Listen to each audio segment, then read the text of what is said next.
మనం ఇప్పటివరకు భారతదేశ జాగ్రఫీలో రెండవ లెసన్గా చెప్పబడుతున్నాం. భారతదేశం నైసర్గిక స్వరూపాల గురించి మనం ఇప్పుడు చెప్పుకున్నాం. ఈ చెప్పుకునే క్రమంలో ఉత్తర మహామైదానాల గురించి మనం రెండో టాపిక్గా మనం చెప్తున్నాం. ఇంతకుముందు మహా పర్వత వ్యవస్థ అంటే హిమాలయ పర్వత వ్యవస్థ గురించి మనం చెప్పుకోవడం జరిగింది. మరి రెండవదిగా చూసినట్టయితే ఉత్తర మహామైదాన ప్రాంతంగా మనం చెప్పుకుంటున్నాం. ఉత్తర మహామైదాన ప్రాంతంలో ఈ ఉత్తర మహామైదానాలు ఎక్కడున్నాయి భారతదేశంలో అని ఒకసారి మనం గమనించినట్టయితే మీరు చూసే ఉంటారు. ఇందాక మనం మ్యాప్ వేసినప్పుడు మొదటగా హిమాలయాల్ని ఈ పర్వత వ్యవస్థను మొత్తం కూడా ఉత్తరంగా వేయడం జరిగింది. హిమాలయ పర్వతాలకు దక్షిణంగా విస్తరించి ఉన్న మహామైదాన ప్రాంతాన్నే ఉత్తర మహామైదాన ప్రాంతం అంటున్నాం. ఇది భారతదేశంలో ఎక్కడ విస్తరించి ఉన్నదనేది చాలా ఇంపార్టెంట్. ఇక్కడ మనం చూసినట్టయితే మనకు ఉత్తరంగా ఉన్నవి హిమాలయ పర్వతాలు. హిమాలయ పర్వతాలకు దక్షిణంగా ఇటు పశ్చిమంగా జమ్మూ కాశ్మీర్ నుంచి, అంతేకాకుండా రాజస్థాన్ నుంచి ఇటు అరుణాచల్ ప్రదేశ్ వరకు అవిచ్ఛిన్నంగా విస్తరించి ఉన్న ఒక మహా మైదాన ప్రాంతాన్ని ఉత్తర మహామైదాన ప్రాంతం అంటున్నాము. ఈ ఉత్తర మహామైదాన ప్రాంతం అసలు ఎలా ఏర్పడింది అనే దానికి శాస్త్రజ్ఞులు ఒక రకమైన వివాదాన్ని ఇచ్చారు, ఒక నిదర్శనాన్ని వాళ్ళు ఇవ్వడం జరిగింది.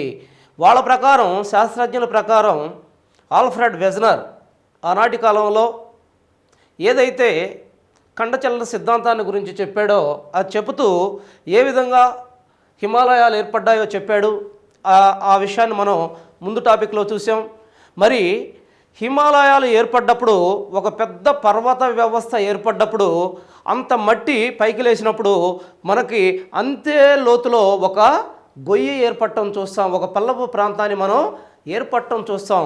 మరి ఈ పల్లపు ప్రాంతం ఏదైతే హిమాలయాలు పైకి లేచిన తరువాత ఆ పక్కన ఏర్పడ్డ అతి లోతైన విశాలమైన పల్లపు ప్రాంతంలోకి హిమాలయాల మీద నుంచి ప్రవహిస్తున్న నదులు క్రమక్షయం చేసి తెచ్చిన మట్టి ఈ పల్లపు ప్రాంతాన్ని పూడ్చివేశాయి. అర్థమైంది కదా కాన్సెప్టు? ఏదైతే హిమాలయాలు పైకి లేవడం వల్ల ఏర్పడిన ఒక మహాపల్లపు ప్రాంతం ఆ తర్వాత కాలంలో హిమాలయాల మీద నుంచి కిందకు ప్రవహిస్తూ నదులు తీసుకువచ్చిన మట్టి చేత పూడిపోయి ఇది ఒక మహా మైదాన ప్రాంతంగా ఏర్పడింది అని శాస్త్రజ్ఞులు చెప్తున్నారు. మరి ఇది ఏనాటి కాలంలో జరిగింది అనేది చాలా ఇంపార్టెంటు. ముఖ్యంగా చూసినట్టయితే 2.5 కోట్ల సంవత్సరాల క్రితం ఇది జరగటం ప్రారంభమైంది. 2.5 కోట్ల సంవత్సరాల క్రితం అంటే 25 మిలియన్ల సంవత్సరాల క్రితం ఇది భూస్వరూపం ఏర్పడిందనేది శాస్త్రజ్ఞులు చెప్తున్నారు. మరి ఇది ఎంత మేర విస్తరించి ఉంది? భారతదేశ భూభాగంలో 7.5 లక్షల చదరపు కిలోమీటర్ల మేర విస్తరించి ఉన్న అతిపెద్ద భూభాగంగా ఉంది. మరి దీన్ని మనం చూసినట్టయితే ఇటీవల కాలంలో శాస్త్రజ్ఞుల అధ్యయనం ప్రకారం ఒక్కసారి చూడండి, ఈ నార్త్గా ఏదైతే హిమాలయ పర్వత పాదాల దగ్గర అంటే హిమాలయ పర్వతాల్ని దగ్గరగా ఉన్న ఈ ప్రాంతంలో ఈ మైదానాలు 1200 నుంచి 1300 మీటర్ల లోతు కలిగి ఉన్నాయని, ఆ తరువాత ఏదైతే దీన్ని ద్వీపకల్ప పీఠభూమి అంటాం, ఈ ద్వీపకల్ప పీఠభూమికి దగ్గరగా వచ్చిన ఈ ప్రాంతంలో క్రమేణా లోతు తగ్గుతూ ద్వీపకల్ప పీఠభూమికి సమీపానికి వచ్చేసరికి దీని యొక్క లోతు క్రమేణా తగ్గి ద్వీపకల్ప పీఠభూమితో కలిసిపోయిందనేది శాస్త్రజ్ఞులు మనకు చెబుతున్న విషయం. సో మనం గమనించాల్సిన విషయం ఏంటంటే ఉత్తరంగా వీటి లోతు 1200 మీటర్ల నుంచి 1300 మీటర్ల లోతు కలిగి ఉన్నది ఈ మహామైదాన ప్రాంతాలు. మరి మహామైదాన ప్రాంతాలని మనం ఒకసారి చూసినట్టయితే ఈ మహామైదాన ప్రాంతాలు 3 నదుల వల్ల ఏర్పడ్డాయి అనేది మనకి శాస్త్రజ్ఞులు చెప్తున్నారు. అకార్డింగ్ టు సిలబస్ ప్రకారం చూసినట్టయితే ఈ పాఠ్యాంశంలో ఈ మహామైదానాలు ఏ నదుల వల్ల ఏర్పడ్డాయి? ఏంటి ఆ 3 నదులు?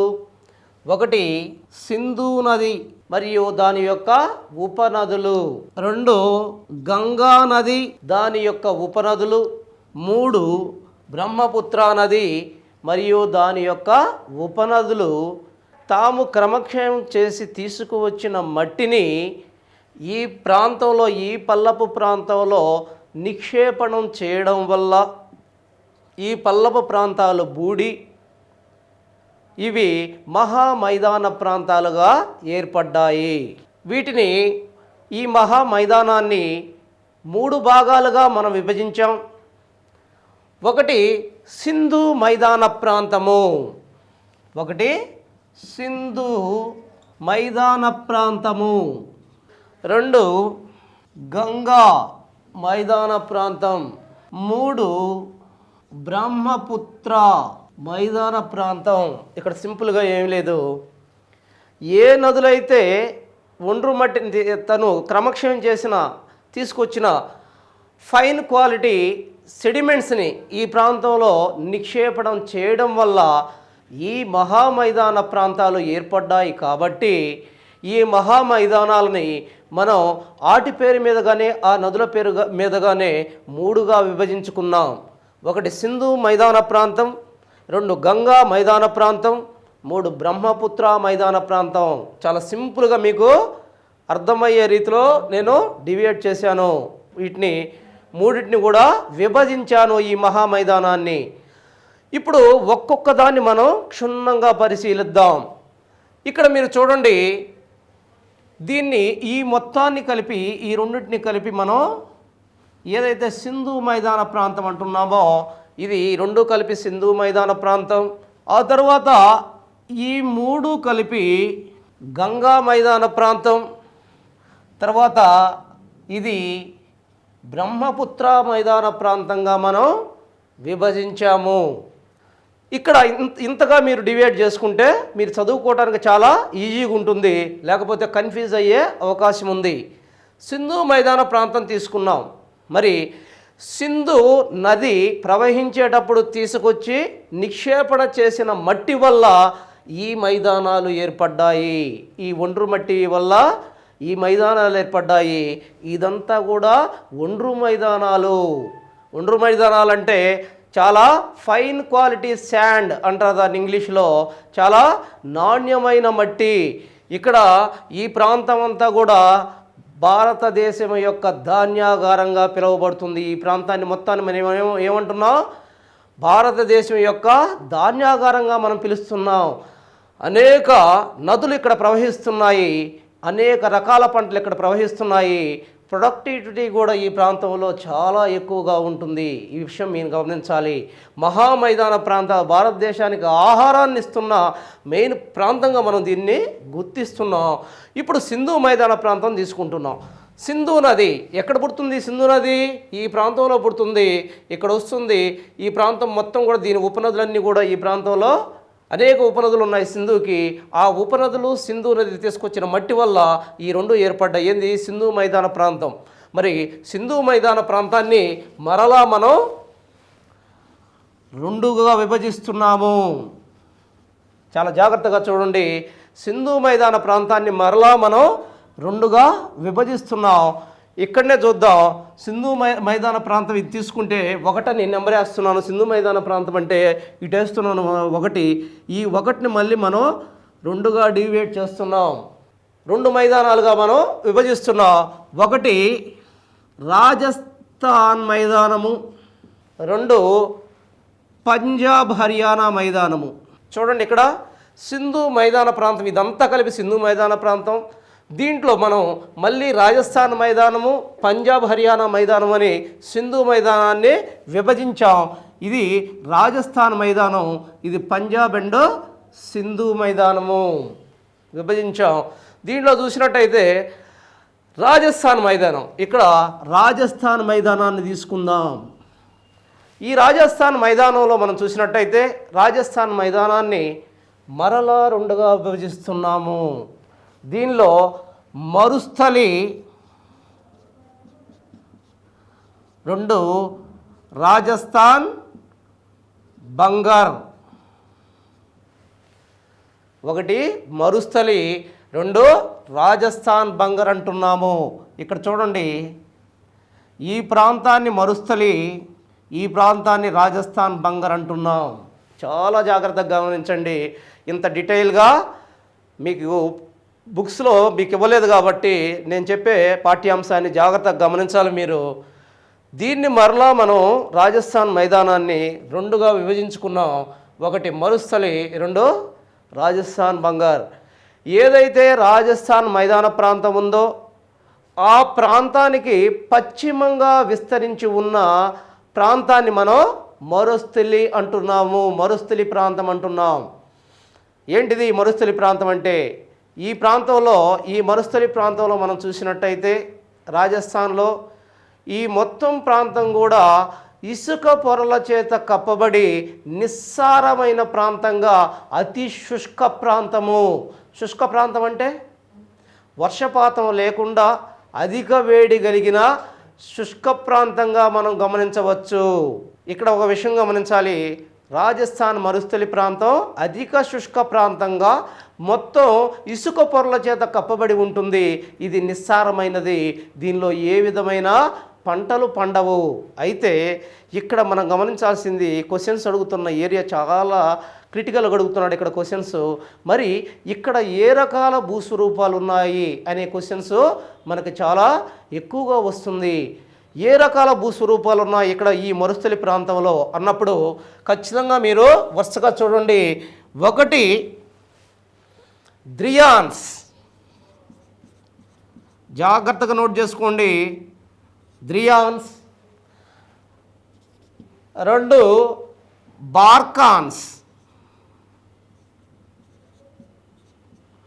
మూడు సైఫులు. నాలుగు హమ్మడాలు. ఐదు ఎర్గలు. ఒక మైదాన ప్రాంతంలో రెండుగా విభజించాం. రెండుగా విభజించినప్పుడు పశ్చిమంగా ఉన్న ప్రాంతాన్ని మరుస్థలి అన్నాము, ఇటు తూర్పుగా ఉన్న ప్రాంతాన్ని రాజస్థాన్ బంగర్ అన్నాం. ఇప్పుడు మరుస్థలి ప్రాంతంలో ఉన్న ఇంపార్టెన్స్ని మీకు తెలియజేస్తున్నాను. ఇంపార్టెంట్ భూస్వరూపాల గురించి మీకు తెలియజేస్తున్నా. వీటిని చాలాసార్లు అడిగాడు. ద్రియాన్స్ ఒక్కో దాన్ని క్షుణ్ణంగా చెప్పుకుందాం.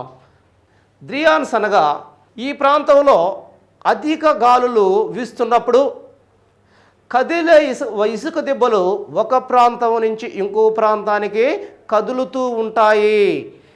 ఒక రకంగా ఎడారి ప్రాంతంగా ఉండే ఈ ప్రాంతంలో ఇసుక దిబ్బలు అధిక వేగమైన గాలుల వల్ల ఇసుక దిబ్బలు ఒక ప్రాంతం నుంచి ఒక ప్రాంతానికి కదులుతూ ఉంటాయి.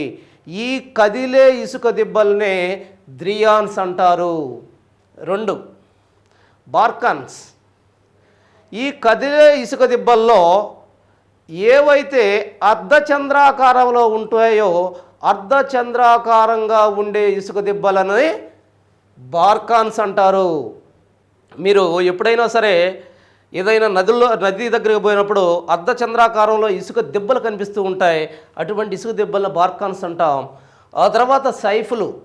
ఇవి అరేబియా కత్తిని ఎప్పుడైనా చూశారు? అరేబియా కత్తి, ఆ కత్తిని పోలి ఉంటాయి. మరి వాటినే సైఫులు అంటారు. ఆ ఇసుక దెబ్బలు అరేబియా కత్తిని పోలి ఉంటాయి.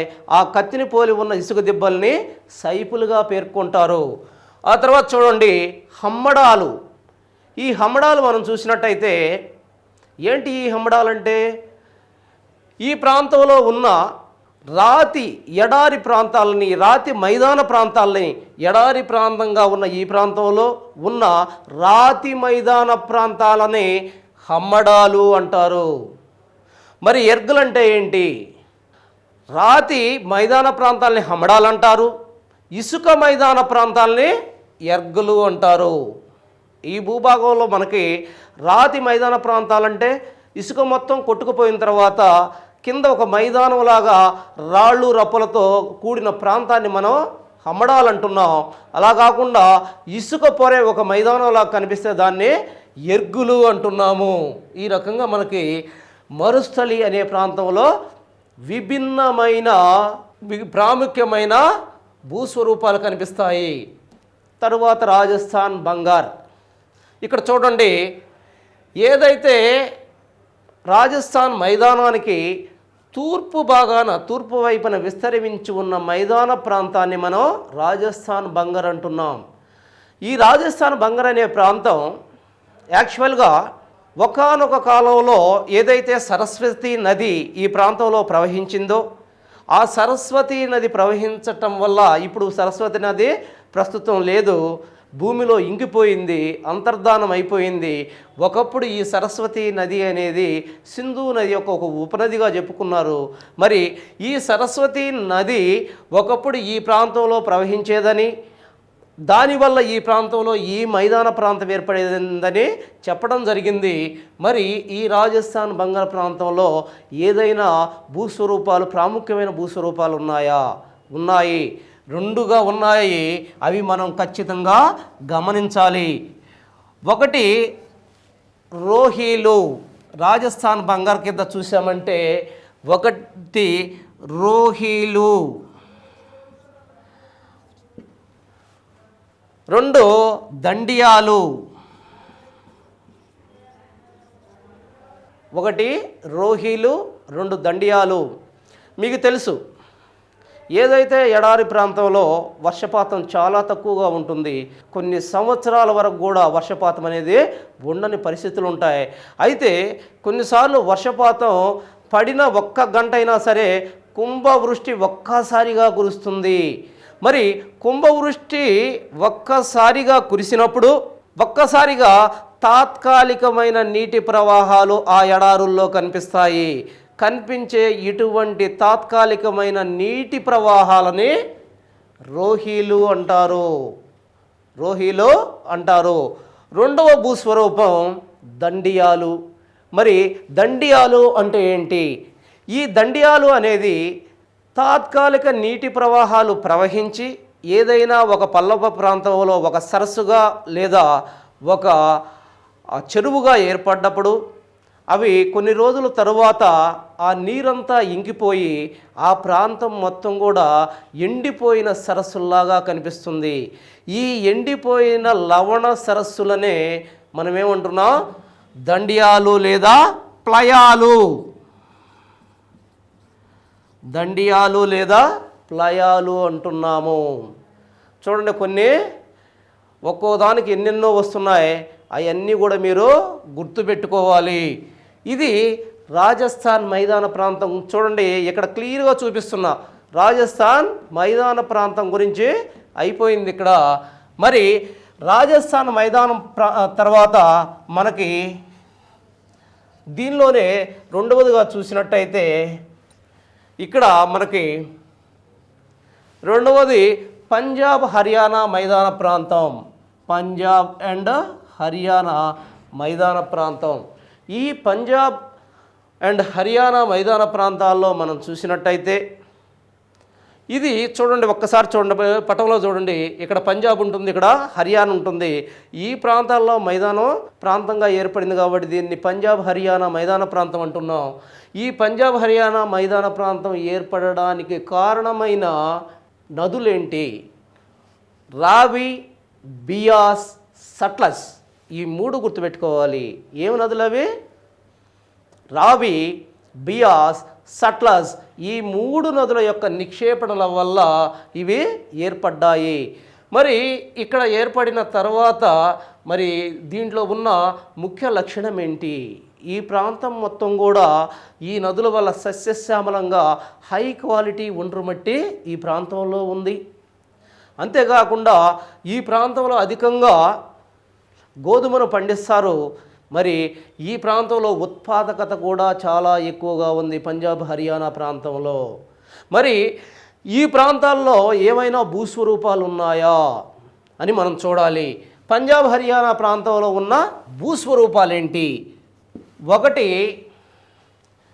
దోబ్స్, రెండు చోర్స్, మూడు బెట్స్.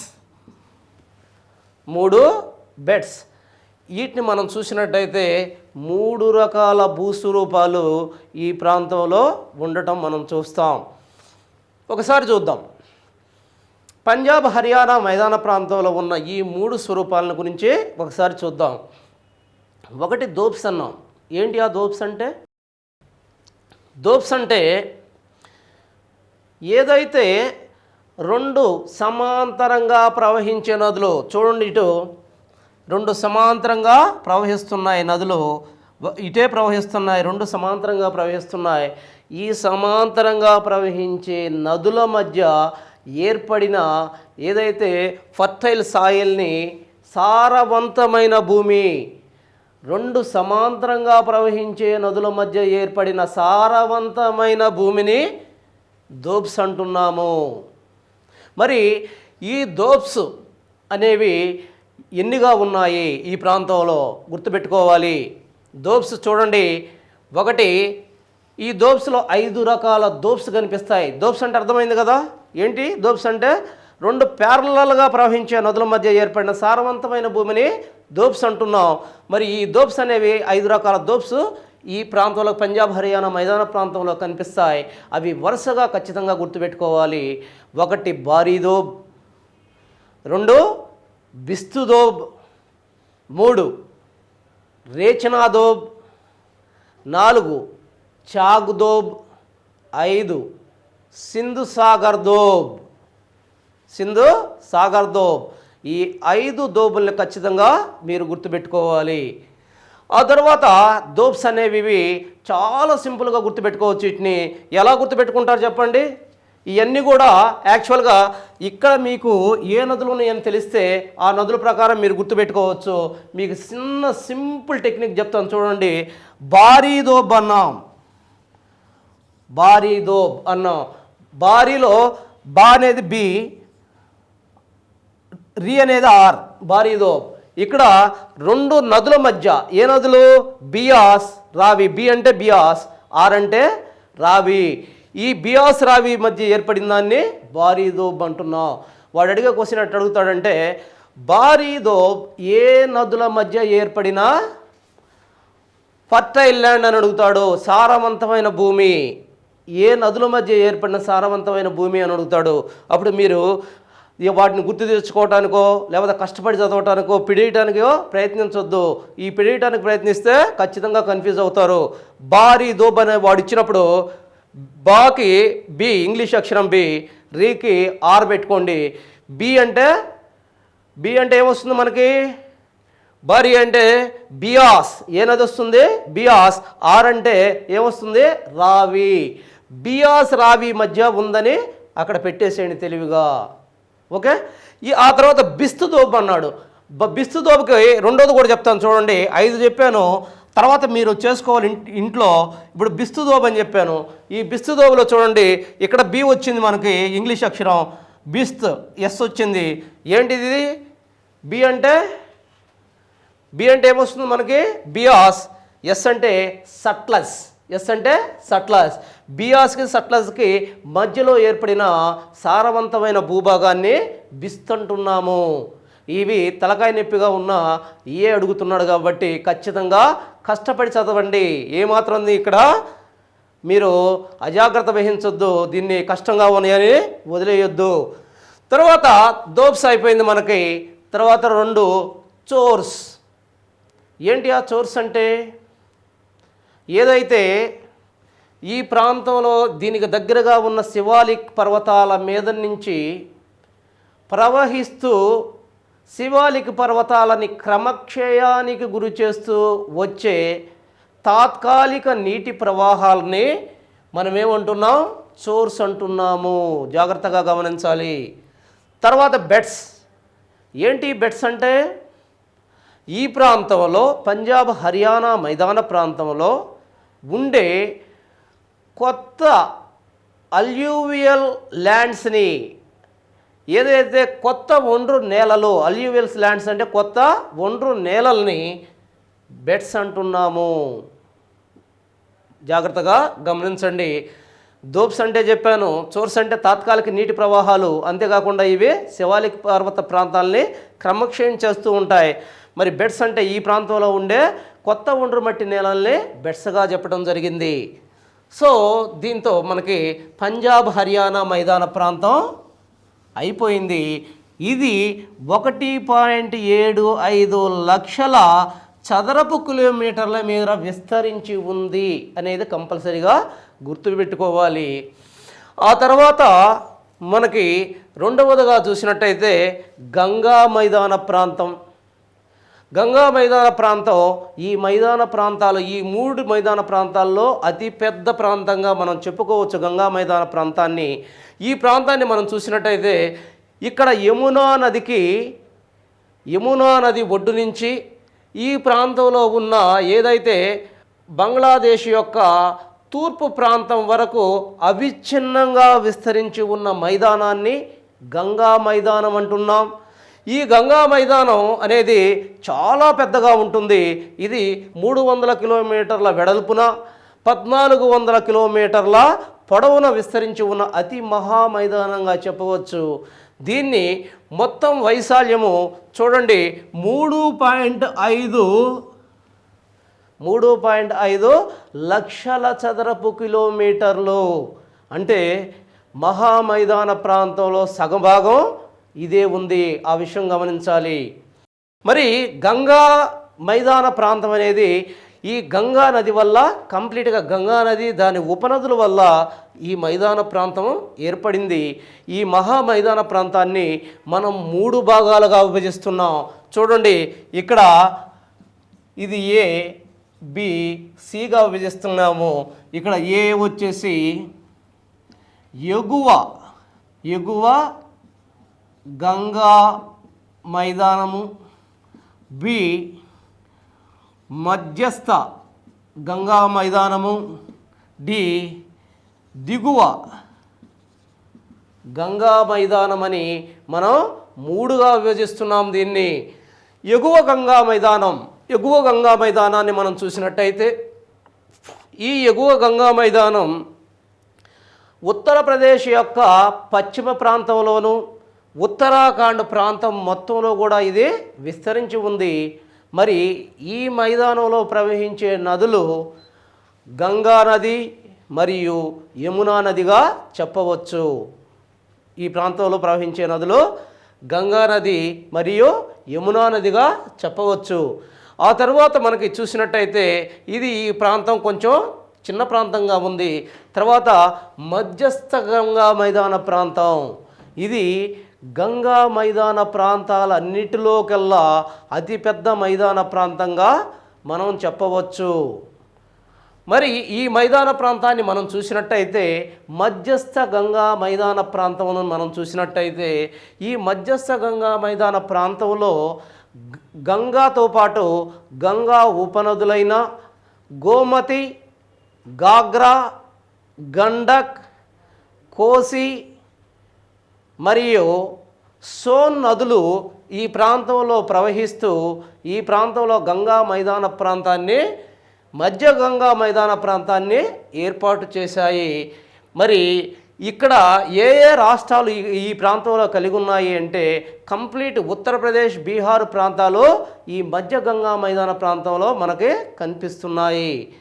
మరి దిగువ గంగా మైదాన ప్రాంతం, ఇక్కడ మనకు దిగువ గంగా మైదాన ప్రాంతం చూసినట్టయితే ఇది డార్జిలింగ్ యొక్క ఫూట్ హిల్స్ పాదాల దగ్గర నుండి ఇక్కడ ఏదైతే బంగాళాఖాతం తీర ప్రాంతం వరకు విస్తరించి ఉన్న మైదాన ప్రాంతాన్ని మనం దిగువ గంగా మైదాన ప్రాంతం అంటున్నాం.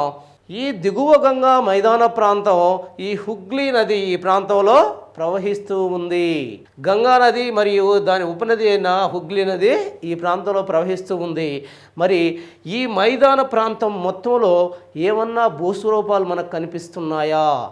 కొన్ని రకాల ఇంపార్టెంట్ భూస్వరూపాలు ఇక్కడ మనకు కనిపిస్తున్నాయి. ఏంటి ఆ భూస్వరూపాలు అనేది మనం ఇక్కడ చూద్దాం. ఒకటి బబ్బర్ జోన్,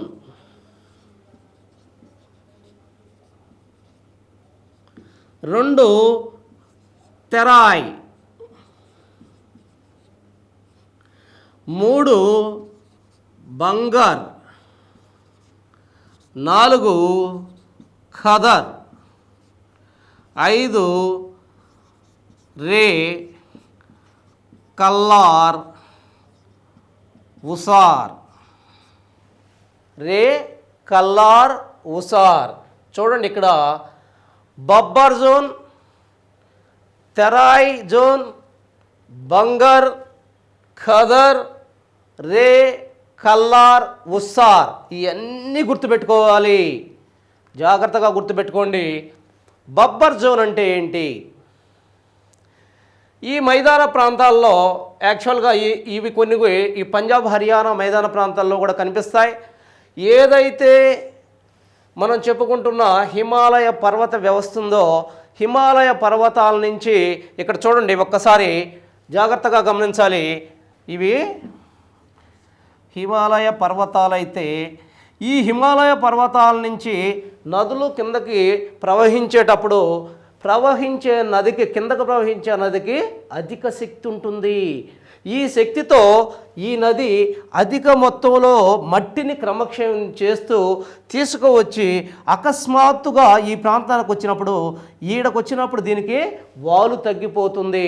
అకస్మాత్తుగా వాలు తగ్గిపోయినప్పుడు తనతో పాటు తీసుకొచ్చిన రాళ్ళు మట్టిని అంతా కలిపి ఈ ప్రాంతంలో ఎక్కడైతే నది మైదాన ప్రాంతాలకు ఎంటర్ అవుతుందో, ఇక్కడ చూడండి, ఇప్పుడు నది మైదాన ప్రాంతంలోకి ఎంటర్ అవుతుందో ఆ మైదాన ప్రాంతంలో ఈ సచిద్ర ఈ ప్రాంతాన్ని మొత్తం కూడా ఈ తనతో తెచ్చిన ఈ మట్టిని మొత్తాన్ని కూడా ఈ ప్రాంతంలో గుట్టలుగా నిక్షేపణ చేస్తుంది. ఈ అశ్రేణీకృత మట్టి, అశ్రేణీకృత, నేను వాడే వర్డ్స్ను ఖచ్చితంగా గమనించాలి.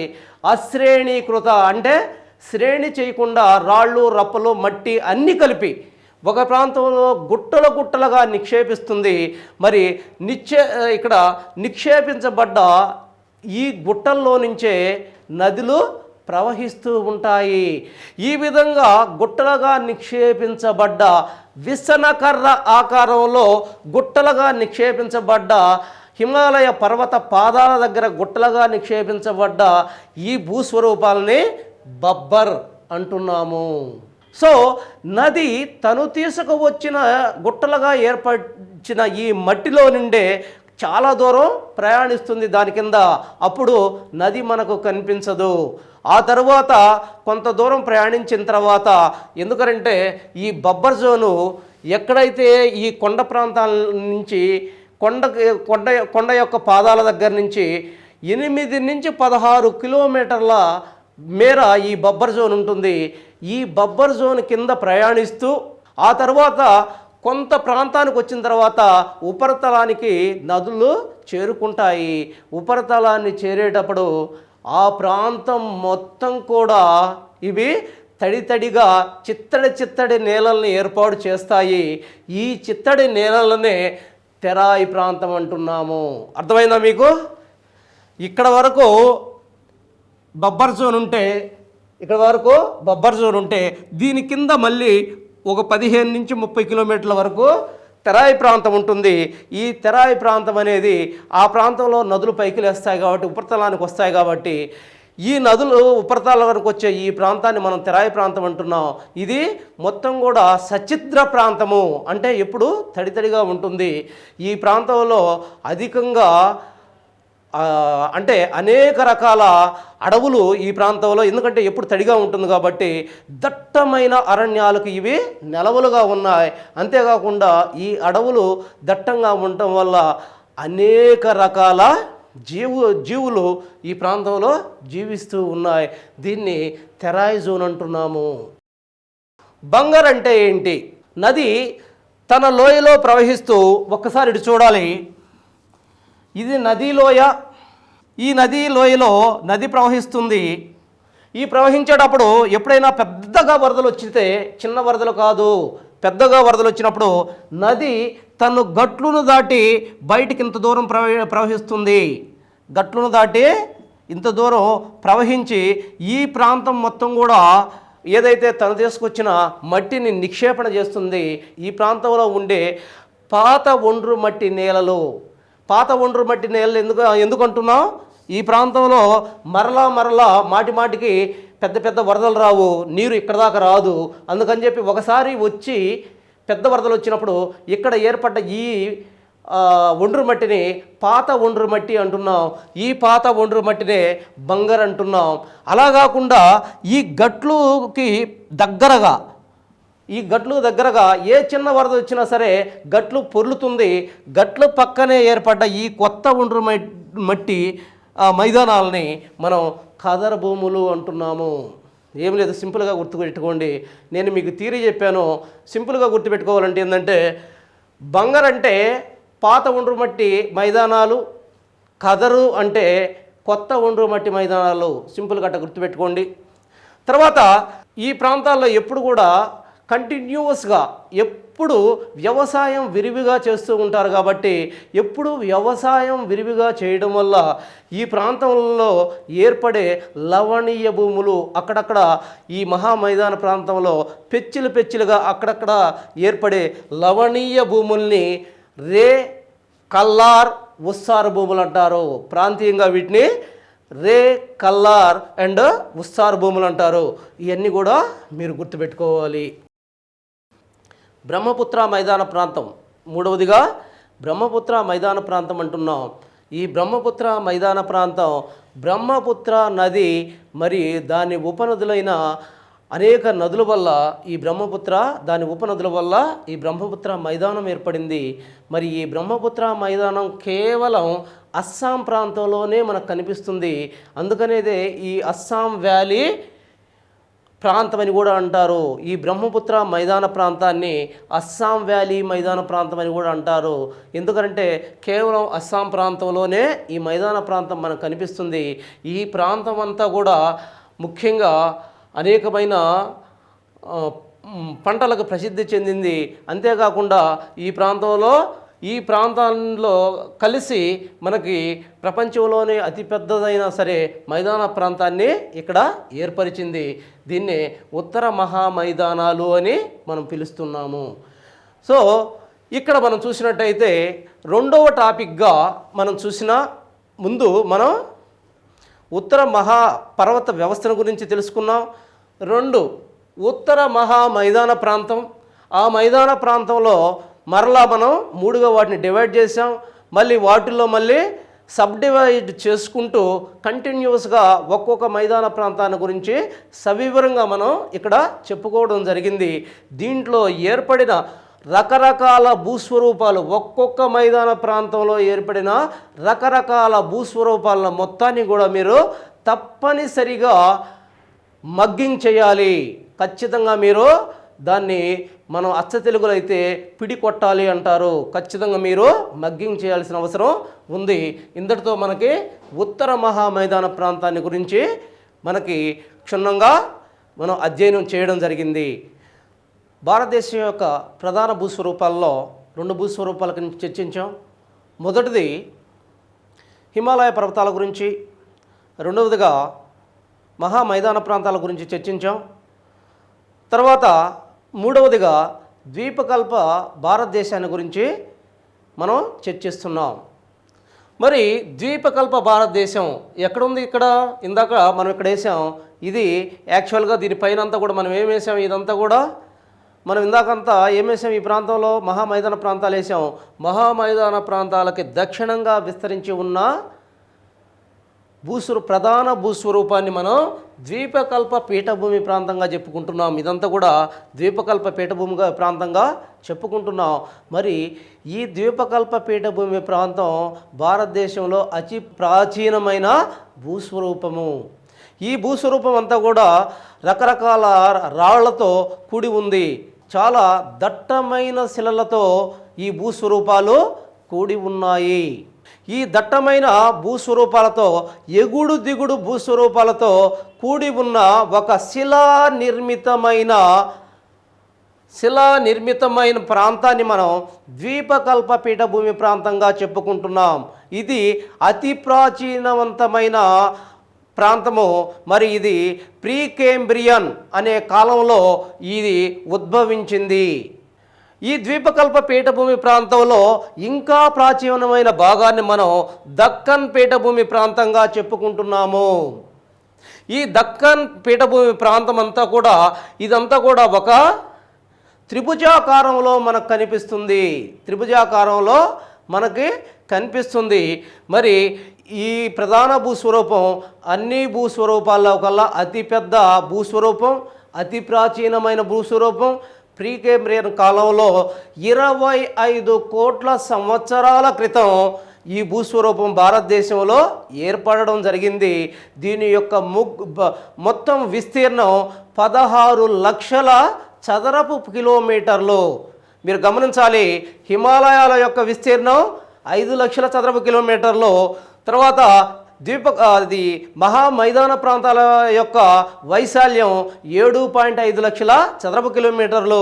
మరి ద్వీపకల్ప పీఠభూమి ప్రాంతం మనం ప్రస్తుతం చర్చిస్తున్న ఈ భూభాగం 16 లక్షల చదరపు కిలోమీటర్ల మేర విస్తరించి ఉన్న ఒక మహా పెద్ద ఒక పలక లాంటివి భాగం.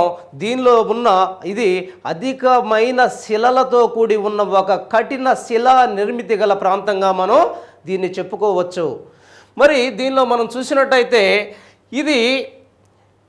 దీన్ని ఈ ప్రాంతంలో ప్రవహిస్తున్న పగుల లోయలో ప్రవహిస్తున్న నర్మదా నది ఈ ప్రాంతాన్ని 2 భాగాలుగా విభజిస్తుంది. ఇక్కడ చూడండి, నర్మదా ఏందది?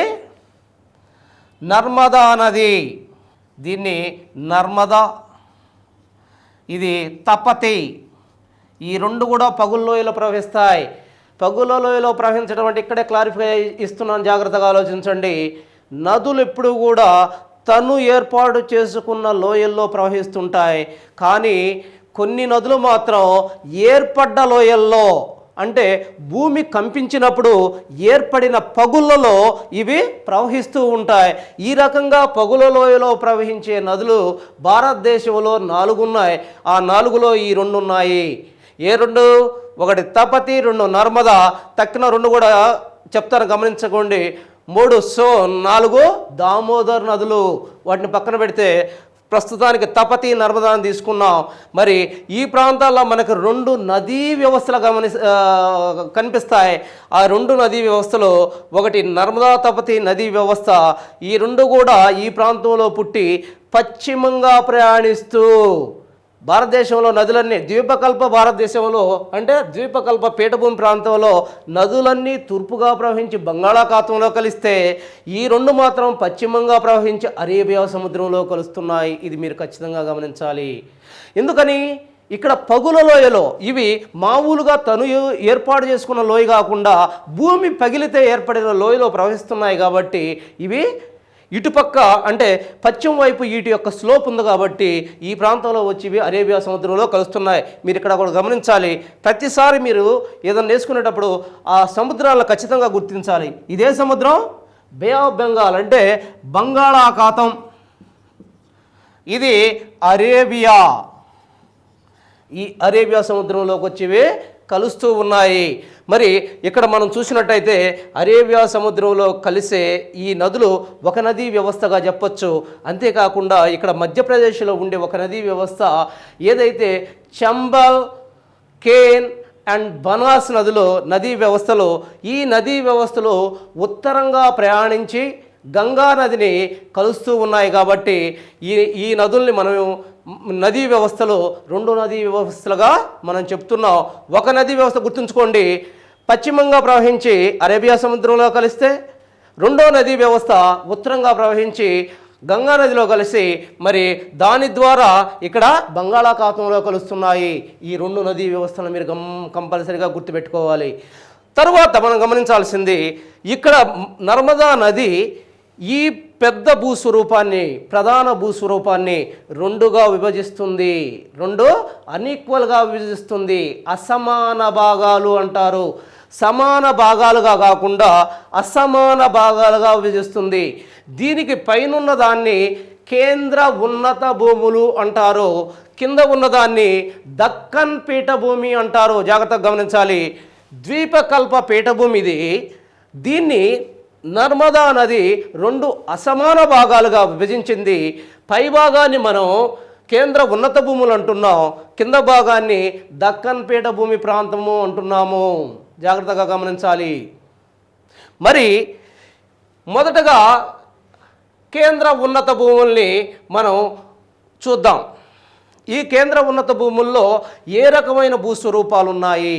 కేంద్ర ఉన్నత భూముల్లో చూసినట్టయితే ఈ కేంద్ర ఉన్నత భూముల్లో అనేక రకమైన పీఠభూములు ఉన్నాయి, అనేక రకమైన కొండలున్నాయి, కొండల వరుసలు ఉన్నాయి, పర్వత శ్రేణులు ఉన్నాయి.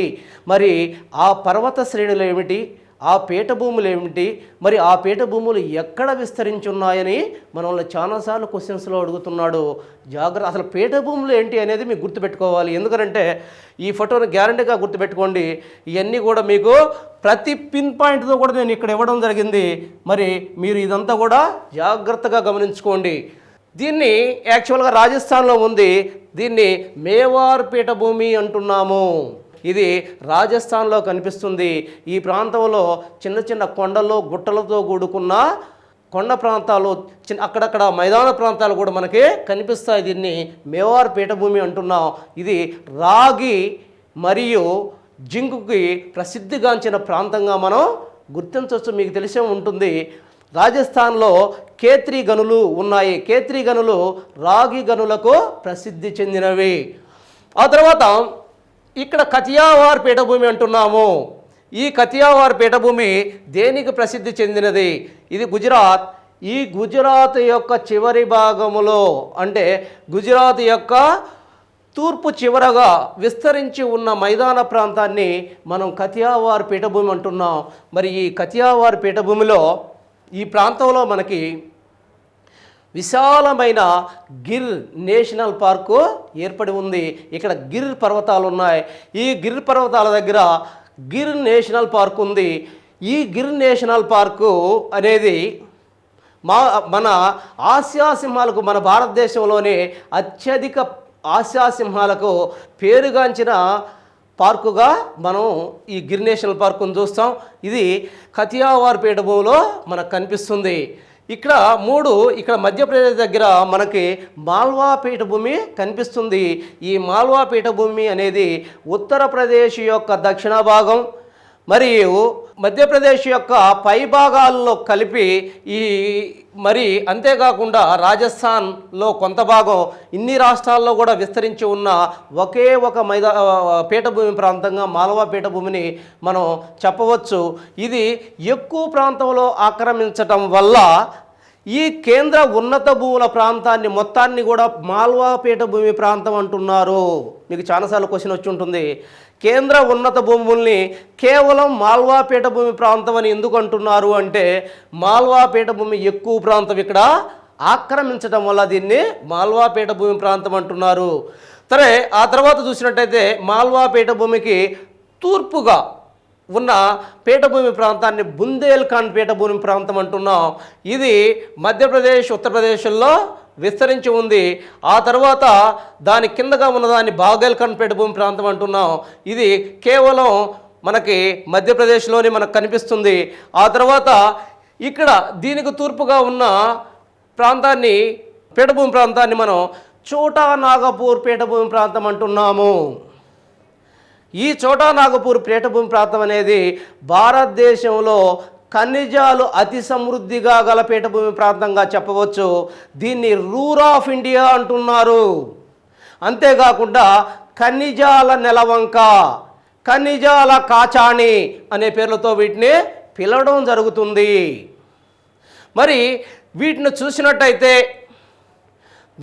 దీనిలో ఎక్కడ విస్తరించి ఉంది ఈ చోటా నాగపూర్ పీఠభూమి అనేది చాలా ఇంపార్టెంట్. ఎందుకంటే క్వశ్చన్స్ ఈ విధంగా అడుగుతున్నాడు, ఈ క్రింది ఏ రాష్ట్రాలలో చోటా నాగపూర్ పీఠభూమి విస్తరించి ఉంది? ముందు మీకు అసలు ఎక్కడ విస్తరించి ఉందనేది తెలియాలి. మనం చూసినట్టయితే ఇది వెస్ట్ బెంగాల్, ఛత్తీస్గఢ్, జార్ఖండ్ రాష్ట్రాలు, 3 రాష్ట్రాల్లో విస్తరించి ఉంది. గమనించాలి, ఈ 3 రాష్ట్రాల్లో ఈ చోటా నాగపూర్ పీఠభూమి విస్తరించడం చూస్తాము. ఆ తర్వాత మాల్వా పీఠభూమి తర్వాత 7వది మైకాలా పీఠభూమి. 7వ పీఠభూమి ఇక్కడ మాల్వా అని రాశాను, గమనించాలి మీరు. మైకాలా సరిచేసుకోండి, మైకాలా పీఠభూమి. ఈ మైకాలా పీఠభూమి మాల్వా పీఠభూమి యొక్క దక్షిణ ప్రాంతంలో విస్తరించిన చిన్న పీఠభూమిని మైకాలా పీఠభూమి అంటున్నాం. ఈ విధంగా కేంద్ర ఉన్నత భూముల్లో ఈ 7 వర్గ పీఠభూములు మాత్రమే కేంద్ర ఉన్నత భూముల్లో మనకు కనిపిస్తున్నాయి. చూడండి, 7 పీఠభూములే మనకు కేంద్ర ఉన్నత భాగాల్లో ఉన్నత ప్రాంతంలో మనకి కనిపిస్తున్నాయి ఈ 7 పీఠభూములు. అయితే మరి పర్వతాలు ఏమన్నా ఉన్నాయా ఈ ప్రాంతంలో అని మనం కానీ చూసినట్టయితే, ఒకటి ఆరావళి. ఆరావళి అనేది కేంద్ర ఉన్నత భూములకి వాయువ్యంగా విస్తరించి ఉంది. రాజమహల్ కొండలు అనేవి ఇవి ఈశాన్యంగా విస్తరించి ఉన్నాయి. మరి ఈ ప్రాంతంలో ఏ అయితే వింధ్య పర్వతాలు ఉన్నాయో ఈ వింధ్య పర్వతాలు కేంద్ర ఉన్నత భూముల యొక్క దక్షిణ సరిహద్దుగా ఉన్నాయి. కేంద్ర ఉన్నత భూములను చూసాం. ఈ కేంద్ర ఉన్నత భూముల యొక్క దక్షిణ సరిహద్దుగా ఏ పర్వతాలు ఉన్నాయి అని అడుగుతున్నాడు. ఏ పర్వతాలు ఉన్నాయి కేంద్ర ఉన్నత భూముల యొక్క దక్షిణ సరిహద్దుగా? ఏ ప్రాంతాలు ఏ ఉన్నాయి? మరి వింధ్య పర్వతాలు ఉన్నాయి. మరి ఈ వింధ్య పర్వతాల గురించి మనం చర్చించవలసి ఉంది. ఇక్కడ చూసినట్టయితే మొదటగా ఆరావళి పర్వతాలు చూద్దాం.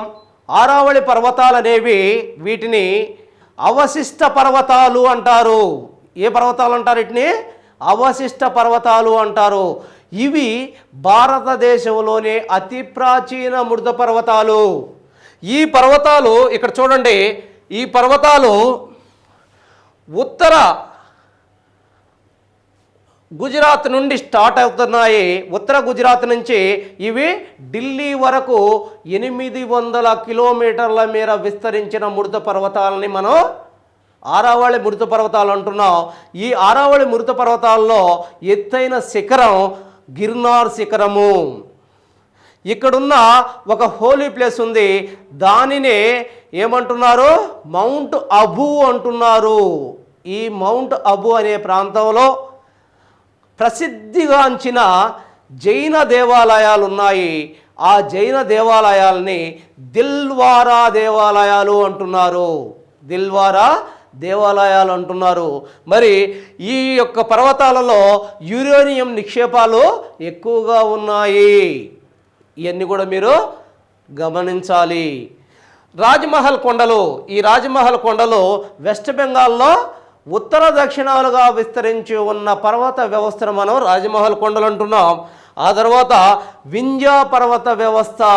ఈ వింధ్య పర్వత వ్యవస్థను మనం కానీ చూసినట్టయితే, వింధ్య పర్వతాలు భారతదేశాన్ని సక్రమంగా రెండుగా మధ్యలో ఏర్పడిన తూర్పు పడమరలుగా విస్తరించిన పర్వత వ్యవస్థగా చెప్పుకోవచ్చు. ఇవి అత్యధికంగా మహారాష్ట్రలో, మధ్యప్రదేశ్లో ఉన్నాయి. మహారాష్ట్రలో కాదు, మధ్యప్రదేశ్లో ఉన్నాయి. మరి ఇవి నర్మదా నదికి పైన కేంద్ర ఉన్నత భూములకు దక్షిణంగా విస్తరించి ఉన్నాయి. మరి వీటిని కానీ మనం చూసినట్టయితే ఇవి కూడా అవశిష్ట పర్వతాలు, ఖండ పర్వతాలు, అవశిష్ట పర్వతాలుగా చెప్పవచ్చు. ఈ పర్వతాలలో ఎత్తైన శిఖరం పార్శ్వనాథ్. ఎత్తైన శిఖరం పేరు పార్శ్వనాథ్. ఇది 1350 మీటర్ల ఎత్తు కలిగి ఉన్నది. 1350 మీటర్లు ఎత్తు కలిగి ఉన్నది. ఈ పర్వతాలు తూర్పుగా ప్రయాణించి తూర్పున ఇవి కైమూర్ పర్వతాలతో కలిసిపోతున్నాయి. మరి ఈ పర్వతాల యొక్క ఇంపార్టెన్స్ ఏంటి? ఈ పర్వతాలను మనం కానీ గమనించినట్టయితే ఈ పర్వతాల్లో మనకి అమరకాంతక్ పీఠభూమి కనిపిస్తుంది. ఈ పర్వతాల్లో అమరకాంతక్ పీఠభూమి కనిపిస్తుంది. ఈ అమరకాంతక్ పీఠభూమి అనేది 2 ముఖ్యమైన నదులకు జన్మస్థానంగా ఉంది. ఏంటి ఆ 2 నదులు?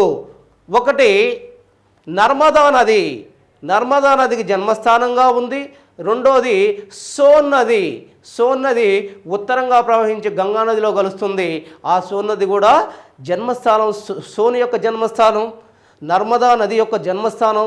ఈ 2 నదుల యొక్క జన్మస్థానం ఇక్కడున్న అమరకాంతక్ పీఠభూమిగా చెప్పవచ్చు. ఆ తర్వాత మనం చూసినట్టయితే కేంద్ర ఉన్నత భూములు మనకి అయిపోయింది. ఆ తర్వాత మనకి దక్కన్ పీఠభూమి. ఏదైతే నర్మదా నదికి దక్షిణంగా ఉన్న ద్వీపకల్ప పీఠభూమి ప్రాంతాన్ని మనం దక్కన్ పీఠభూమిగా వ్యవహరిస్తున్నాం. ఈ దక్కన్ పీఠభూమి అనేది అగ్నిమయ ప్రక్రియ వల్ల ఏర్పడింది. అగ్ని పర్వతాల ఉద్భేదనం వల్ల, అగ్నిపర్వతం పేలిపోవడం వల్ల ఏర్పడిన పీఠభూమి ప్రాంతంగా మనం చెప్పవచ్చు. మరి ఈ పీఠభూమి ప్రాంతంలో మనం చూసినట్టయితే ఈ ప్రాంతంలో 4 రకాల పీఠభూములు మనం గమనిస్తాం. ఒకటి మహారాష్ట్ర పీఠభూమి, చూడండి 8వది మహారాష్ట్ర పీఠభూమి. అక్కడ చూడాలి ఖచ్చితంగా మహారాష్ట్ర పీఠభూమి. ఈ మహారాష్ట్ర పీఠభూమి అనేది మహారాష్ట్రలో మహారాష్ట్ర యొక్క పశ్చిమ ప్రాంతంలో ఏర్పడి ఉంది. ఈ ప్రాంతంలో అగ్నిపర్వతం వల్ల ఏర్పడిన లావా పొరలుగా ఏర్పడి ఉంటుంది ఈ పీఠభూమి ప్రాంతంలో. దీనినే అగ్నిమయ నాపలు అంటారు. వీటిని ఏమంటారు? లావా నాపలు అని అంటారు. ఆ తర్వాత ఈ ప్రాంతంలో ఈ అగ్నిపర్వతం వల్ల ఏర్పడిన లావా ద్వారా ఏర్పడటం వల్ల ఇది అతి సారవంతంగా ఉంటుంది. మరి సారవంతంగా ఉన్న ఈ ప్రాంతం అనేది నల్లరేగడి భూములకి ప్రసిద్ధి చెందింది. ఈ నల్లరేగడి భూముల వల్ల ఈ ప్రాంతంలో ప్రతి విస్తారంగా పండుతుంది. నేను చెప్పేది ప్రతిదీ బిట్టే, జాగ్రత్తగా గమనించాలి. ఏ ప్రాంతంలో, ఎందుకని ఈ ప్రాంతంలో విస్తారంగా ప్రతి పండుతుంది అంటే నల్లరేగడి భూముల వల్ల ఈ ప్రాంతంలో విస్తారంగా ప్రతి పండుతుంది. విస్తారంగా ప్రతి పండటం వల్ల ఈ బాంబే ఈ ప్రాంతాల్లో మనకు ఒక నూలు మిల్లు, వస్త్ర పరిశ్రమ అత్యధికంగా ఈ ప్రాంతంలోనే అభివృద్ధి చెందింది. ఈ నూలు విల్లు పరిశ్రమల వల్ల ఈ ప్రాంతంలో ప్రపంచంలోనే ఒక పెద్ద స్లమ్ అనేది డెవలప్ అయింది బాంబే దగ్గర. దాన్నే ధారవి అంటారు. ఈ ధారవి అనే స్లమ్ ప్రపంచంలోనే అతిపెద్ద స్లమ్గా ఏర్పడింది. ఆ తర్వాత కర్ణాటక పీఠభూమి చూడండి 9 కర్ణాటక పీఠభూమి. ఈ కర్ణాటక పీఠభూమి మహారాష్ట్ర పీఠభూమికి దక్షిణంగా ఏర్పడి ఉంది. దక్కన్ పీఠభూమిలో మహారాష్ట్ర పీఠభూమికి దక్షిణంగా ఏర్పడింది. ఈ కర్ణాటక పీఠభూమిని మనం 2గా విభజిస్తున్నాం.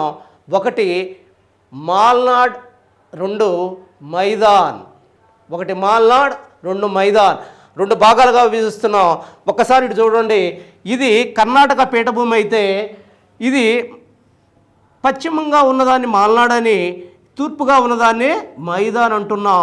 ఈ మాల్నాడు ప్రాంతం అంతా కూడా కొండలు, గుట్టలు, ఇసుక ప్రాంతాలతో నిస్సారమైన భూమి ప్రాంతంగా ఎటువంటి పంటలు పండకుండా ఉంటుంది.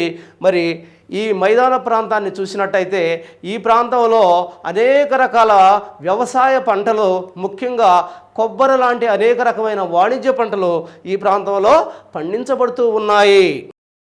ఆ తర్వాత మనం చూసినట్టయితే తెలంగాణ మైదాన ప్రాంతం, తెలంగాణ పీఠభూమి ప్రాంతం. 10వది చూడండి తెలంగాణ పీఠభూమి ప్రాంతం. తెలంగాణ పీఠభూమి ప్రాంతం అంటే ఇప్పుడున్న తెలంగాణ ప్లస్ అనంతపూర్ ప్లస్ నంద్యాల, ఈ మూడిటిని కలిపి తెలంగాణ పీఠభూమిగా మనం చెప్పుకుంటున్నాము.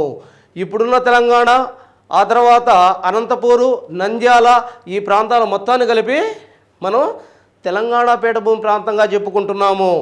ఇక్కడ మనం చాలా జాగ్రత్తగా చెప్పుకోవాలి, ఎందుకంటే ఇది మన సబ్జెక్టు కాబట్టి. ఈ తెలంగాణ పీఠభూమిలో మనకి 6 రకాలైన శిలలు కనిపిస్తాయి. చూడండి, 1 ధార్వార్ శిలలు, 2 కడప శిలలు, 3 కర్నూలు శిలలు, 4 దక్కన్ శిలలు, 5 గోండ్వానా శిలలు, 6 రాజమండ్రి శిలలు.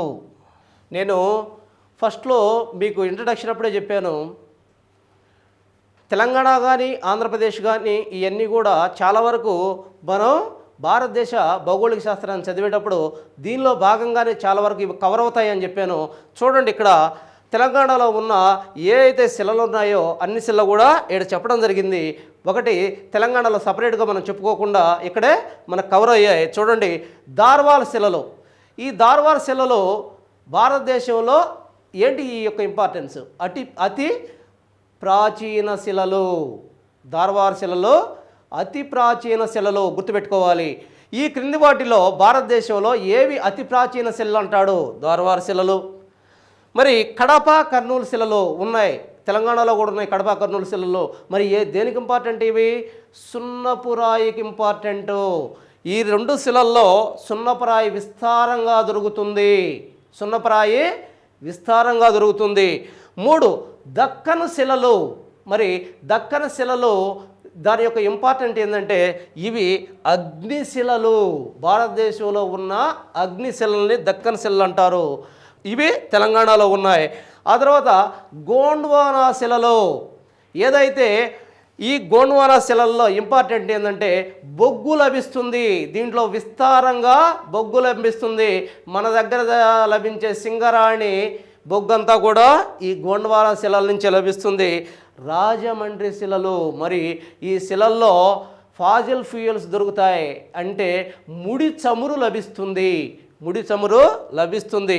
ఇది తెలంగాణ పీఠభూమి యొక్క ఇంపార్టెన్సు. ఆ తర్వాత తమిళనాడు పీఠభూమి 11.